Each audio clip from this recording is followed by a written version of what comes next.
ওহে ওদিশে লেখায় বলো কন্যা। তুমি এখানে কি করছো? আমি এখানে মাছ ধরছি। মাছ ধরছো?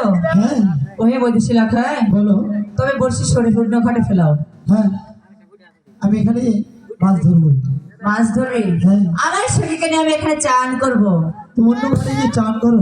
তুমি অন্য ঘাটে বর্ষি সরে ফেলাও। না আমি এই ঘাটে বসে ফেলাবো। তাই নাকি? হ্যাঁ আমি বলেছি এই ঘাটে আমার শরীর নিয়ে আমি চান করব। তুমি অন্য ঘাটে